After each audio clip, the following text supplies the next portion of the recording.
No caso de Cuba, né, Cuba é um exemplo da capacidade de resistência de um povo. Aquele bloqueio já dura 50 anos. Cuba está a 150 quilômetros dos Estados Unidos, de Miami, talvez uma distância menor do que daqui até Campinas. Se o povo já quisesse se revoltar, não tinha ninguém que segurasse. Você vê que acabaram de ser soltos, não é? Uns 20 e poucos delinquentes que a mídia ocidental... Você não acha injusto chamar esses opositores aí de delinquentes? Não é uma, não, não é uma violência contra eles? Não é. É porque eles querem ser dissidentes políticos, mas na realidade eles são delinquentes. Os processos deles foram processos com base no Código Penal cubano, e ninguém recebeu um tapa, que não existe tortura em Cuba. Aliás, desculpe, existe. Existe num pedacinho de Cuba, chamado Guantánamo, que é uma base militar americana, onde os Estados Unidos tortura e violenta os presos como nenhum país faz no mundo. O que está acontecendo em Cuba são mudanças que estão vindo, inclusive, de baixo para cima. Não tem ninguém satisfeito em Cuba, né, com os problemas, querem resolver os problemas, mas não tem nenhuma base social para ser derrubado o governo. Mas você não acha que essa solução dos problemas viria mais rapidamente se houvesse mais democracia? Eu vou lhe dar um exemplo. O que você chama de democracia? Vou lhe dar um exemplo. Porque eu acho que em Cuba tem mais democracia do que no Brasil. Eu vou lhe dar um exemplo. Ontem, exatamente ontem ou anteontem, o Fidel Castro foi publicada uma entrevista dele, onde ele fez uma autocrítica sobre a discriminação e a perseguição dos homossexuais em Cuba. Ah, isso teve muito atrás. Então, mas por que tiveram que esperar o Fidel fazer autocrítica? A esquerda brasileira não poderia ter criticado isso antes? Não existe uma atitude existe uma atitude um pouco reverente demais em relação a Cuba? A esquerda latino-americana também era homofóbica e machista. Isso é cultural, isso é da América Latina. O Fidel não descobriu a pólvora. Nós todos, o PCB teve momentos de homofobia, né, e toda a esquerda, o movimento sindical. Isso não atribua a Cuba, né, porque isso é da cultura latino-americana. Inclusive, depois de tantos anos lá, eu vou dizer uma coisa para você. Cuba é o único país que não tem preconceito racial. Tinha um preconceito homofóbico que está sendo superado. Aliás, a primeira iniciativa importante na área do cinema, né, foi produzida pelos cubanos há quase 15 anos, que foi o filme Morangos e Chocolates, que era um libelo contra a homofobia. Aquilo foi pago pelo governo cubano. Então não é por aí. O problema é que eu digo é o seguinte: o que você chama de democracia? É eu poder votar hoje e daqui a 4 anos votar de novo? O que você chama de democracia? É a mídia escolher... Por exemplo, algumas escolhas diferentes, poder escolher entre o partido A e o partido B. Isso não, no máximo entre o A e o B, você tem razão. Mas não pode passar do C. Né? Aqui você pode escolher... Porque o que acontece nessa democracia brasileira? Uma manipulação. 2 anos antes das eleições, nós já sabíamos quem ia para a final desse campeonato, né? Que é uma falsa polarização. Que, infelizmente, para nós que somos comunistas, a diferença entre o PT e o PSDB é cada vez menor. Então foram escolhidos 2 candidatos, e agora 3, que é uma terceira alternativa, no campo da ordem, que são candidatos que não ameaçam qualquer mudança do sistema capitalista. Em Cuba, só ver, eu quero discutir Cuba, se não for agora, claro, em outra ocasião.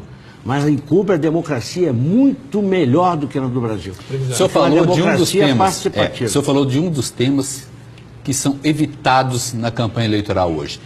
Nem a candidata Dilma Rousseff, nem o candidato José Serra, muito menos Marina Silva, pouca gente gosta de falar de Cuba e das Farc. Claro. Sobre Cuba o senhor falou.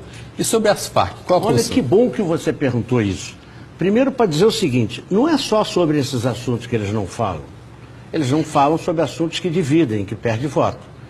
Dificilmente eles falarão sobre aborto, sobre discriminação da maconha, sobre casamento. Eu lembro das Farc que você falou de Cuba. E até porque eles são... O assunto está em pauta, né? Eles são monitorados por marqueteiros e eles dizem o que dá voto. Eles não vão entrar em bola dividida. E nós não fazemos nenhuma concessão ao voto. Nós estamos fazendo uma campanha, para ser franco aqui, muito mais política do que eleitoral. Questão das Farc, por exemplo. O PCB é um dos poucos partidos, talvez o único, que é legalizado no Tribunal Eleitoral, que defende e dá solidariedade às Farc. Eu, para além de ser o candidato a presidente do Brasil, né, que sou candidato até 3 de outubro, né, o que eu sou é o secretário-geral do Partido Comunista Brasileiro. E eu divulguei recentemente, numa entrevista coletiva à imprensa, né, a minha ida, eu passei um tempo num acampamento guerrilheiro das Farc, há uns 3, 4 anos atrás. Foi aquele que foi bombardeado, não? Não, aquele estava no Equador. Aquilo foi bombardeado, aquilo foi invadido o espaço aéreo do Equador por aviões da Colômbia, monitorados por agentes da CIA, e para matar o Raul Reis, para acabar com a negociação. Deixa eu explicar o que é isso. Quando o PCB vai às Farc... Só para dizer que nós estamos chegando aqui praticamente... Não, mas é importante, senão fica parecendo que nós estamos propondo a luta armada no Brasil. E não é isso. Não, mas o senhor vai ter tempo para explicar isso, por favor. Ah, é? Posso então, vou lá explicar. Por favor. Deixa eu explicar o que é. Veja só, quando a gente vai e dá solidariedade às Farc, nós estamos querendo dar solidariedade a um processo de diálogo de paz na Colômbia que resulte numa solução não militar. Não existe solução militar na Colômbia. Então, o que acontece? Nós, quando damos solidariedade, nós não estamos sinalizando para o povo brasileiro que queremos transpor mecanicamente aquela forma de luta para cá.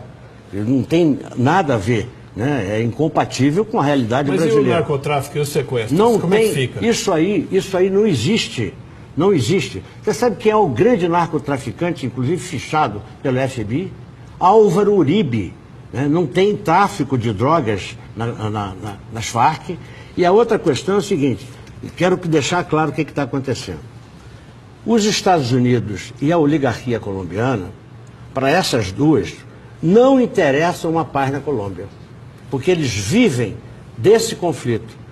Agora, vocês entram na internet, na nossa página do partido, e em outras páginas também do mundo, estão aí as Farc, há meses, chamando a atenção do novo governo para a necessidade de pôr fim a esse conflito militar, né? Inclusive chamando a Unasur.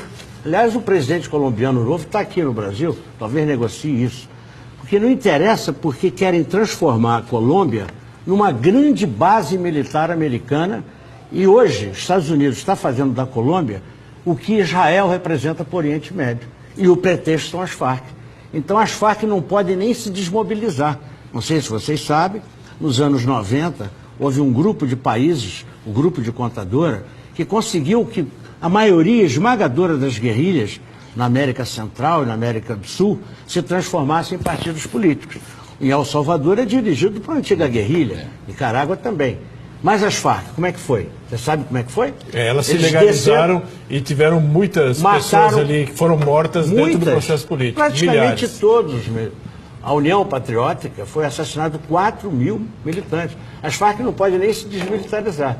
Por isso é que nós defendemos o status, né, de organização política beligerante para que ela tenha status de participar da negociação de